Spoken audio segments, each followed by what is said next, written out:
Wildcat Way. Follow the Wildcat Way. Respectful, responsible, safe. Cooperate, make this place great. Good morning and welcome back, everyone. Today is Monday, February 13th, 2017, and this is an H day. We are working here on our board in the area of being responsible. And I brought a couple things with to talk about our skill of the week, which is don't turn a little problem into a big problem. Let's talk about problems. I have a couple of balls to kind of explain what I'm talking about.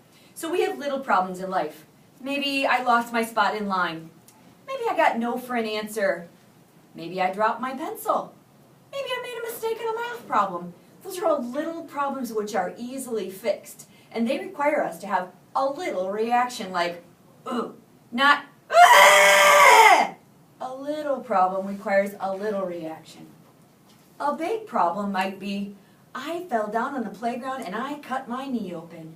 Maybe I lost my iPad and I haven't been able to find it for 5 days. Those problems are bigger problems and they, make sense for you to have a little bigger reaction. But what I often see at the primary school here is people turning these little problems into big problems. I can't tell you how many times I've seen somebody down on the floor and crying over losing out on a spot in line.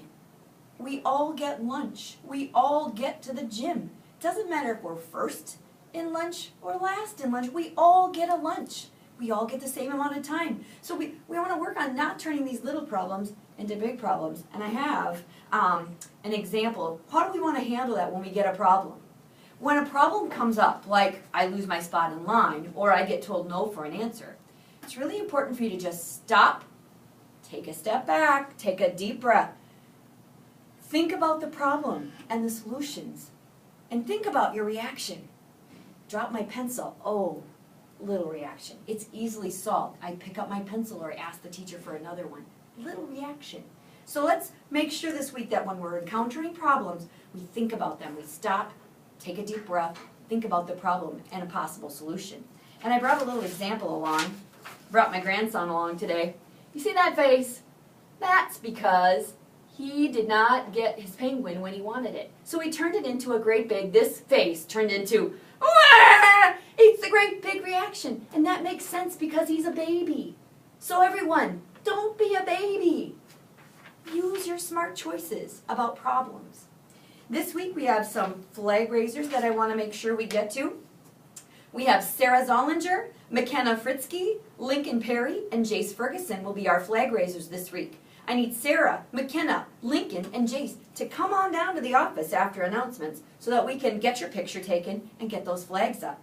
I also want to remind you that we have these new Wildcat Way tickets being given out, and if you get your name on them, you can drop them in the drawing box.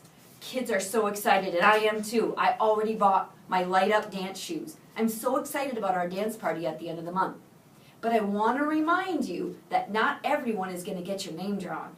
Remember, we're going to draw 30 names out of that bucket. So just because you get a ticket doesn't mean you're coming to the dance party. It means you have a chance at the dance party. Don't be disappointed. Don't turn that little I didn't get my turn this time into a great big deal.